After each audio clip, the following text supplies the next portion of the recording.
kung sakaling ngayon gagawin yung trial, ilan ba yung numero na meron sa tingin nyo na boboto for conviction ni Sara Duterte? Tingin ko sa ngayon 10, no?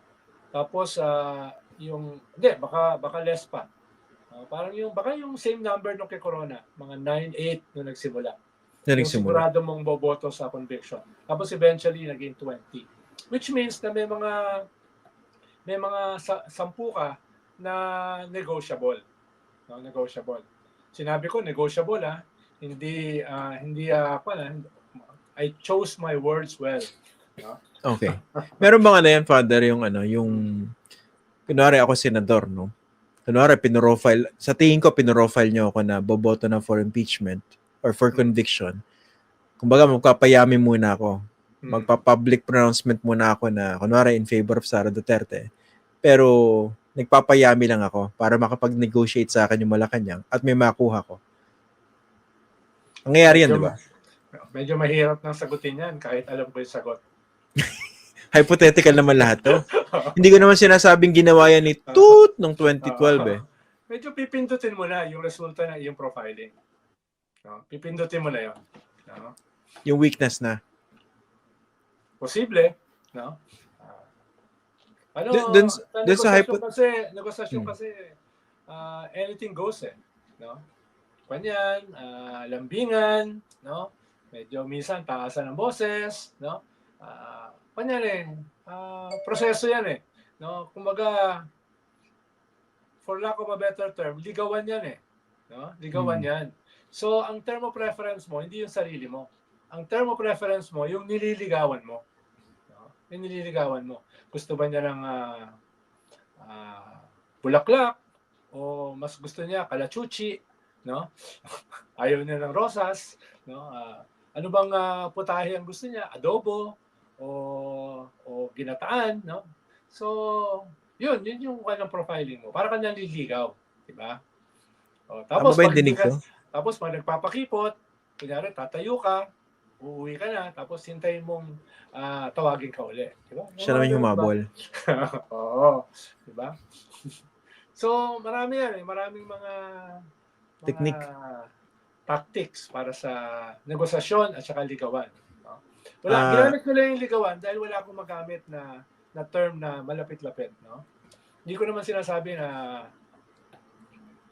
may alam tayo dyan. Hindi, wala nga. Hypothetical lang lahat. Kumaga, nababasa lang siguro. Wala siyang personal na karanasan dito sa kanyang kinikwento. Meron bang senador pa dun sa isa sa mga nakanegosasyon nyo na nahirapan kayo? Actually, mga kwan dyan yung mga siguradong boboto para kay Sara. Siguro mga 3-4. Yun yung hindi mo nakakausapin. Diba? Sigurado na yun no? Yung 3 hanggang 4 na yun. So yung 19, yun ang mga kakausapin mo.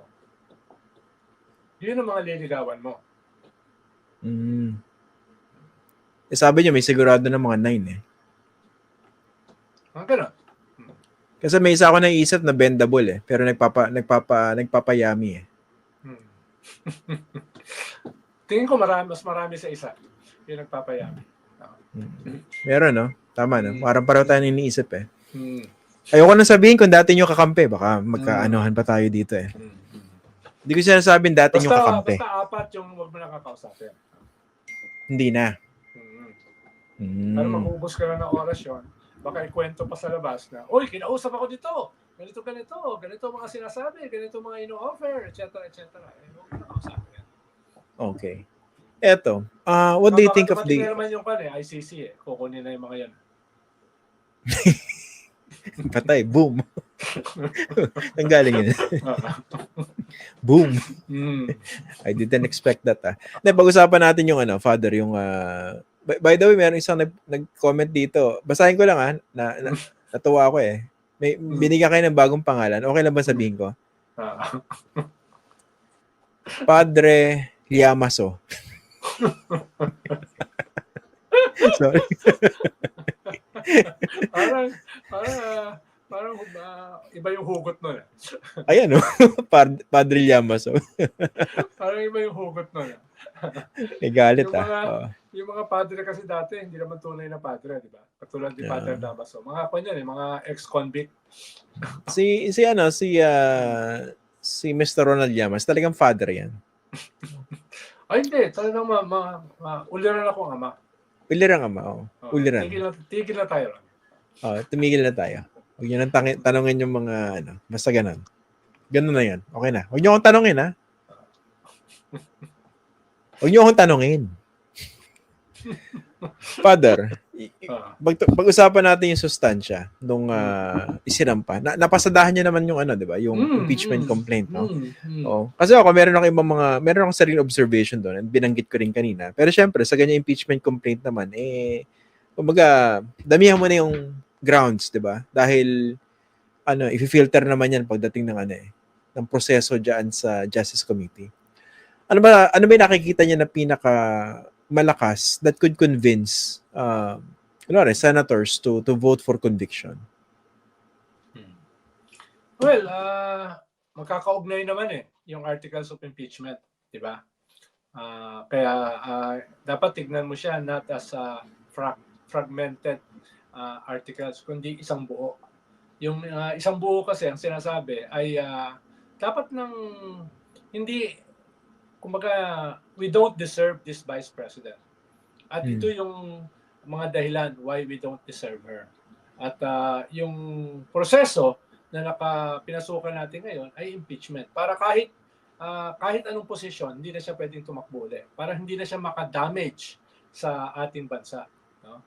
Kaya meron dong mga usapin, yung kanyang mga pag-iwas sa pagsagot doon sa issue ng kanyang budget na more than 70 million nagkaroon ng notice of disallowance.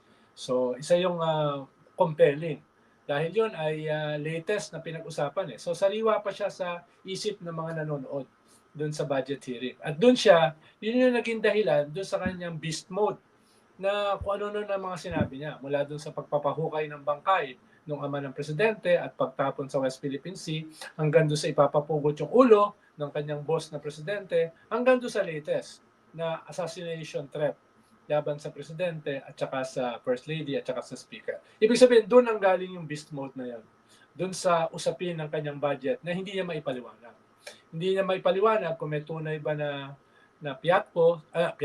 Na piatos. Panahon pa ni Gloria yun. Pero may corruption din doon, di ba? So, ayan, ito ba yung mga tunay na mga tao? Simpleng kwan lang simpleng mga tanong na nung simula, ayaw pa niya mag-take ng oath, magta-take naman pala siya ng oath, tapos ayaw niya dumalo, yung pala dadalo rin siya in support ng kanyang mga staff. So, talagang isa yon sa medyo naaalala pa ng mga tao ngayon. Pero nakaugnayan yung usapin sa budget, confidential at saka intelligence fund sa iba pa mga issue doon sa articles of impeachment. Pero tingin ko, yun yung maalala ng mga tao. Yung pinanggalingan ng kanyang beast mode. Doon siya na-provoke sa budget. Dahil hindi niya masagot Hindi niya maipaliwanag. No? Kaya very vulnerable siya doon sa usapin na yun. Bago ko ituloy yung aking pagtatanong, ito, public service lang po tayo sa mga naghahanap buhay. Sabi ni Renante, gago kayo dalawa. Gago raw tayo. Yan. Salamat, Renante. Mabuhay ka. Public service po natin yan. Tunay ba yung pangalan niya at saka picture? Baka hindi naman. Parang hindi Oo. Parang naghahanap buhay lang. So, tinutulungan natin. Mahirap ang buhay ngayon. Yan. Gago kayo dalawa. Kompletuhin mo na. Gago kayong dalawa. Yun. Buti naman yun. Mahirap kasi kung mag-isa ka lang. Malungkot. Salamat Kasi mas masakit kung ako lang yung sinabihan Di ba? At least damay-damay tayo. Okay. Alam po natin, Father, na ang impeachment ay malaking bahagi niyan ay political, of course, legal. Okay? Pag-usapan natin, paano ba dapat yung handling nito from the political arena? Example, ito, si President Marcos, how should he comport himself from here on? Tingin ko tama na yung kanyang statement last week. Tingin ko tatahimik na siya. Papabayaan na niya yung process na mag-unfold. Sabi nga ng Kongreso last Friday, duty-bound kami. Kung may mag-file ng impeachment, kailangan namin iproseso yan. Kailangan namin dalhin sa Justice Committee para tignan kung sufficient in substance and form at dapat pagbotohan namin. No, hindi naman ibig sabihin yan ay mananalo o matatalo, pero role namin yun. Isa yun sa main functions ng Kongreso na siya lang ang kayang mag-impeach ng impeachable official. Wala nang iba. No.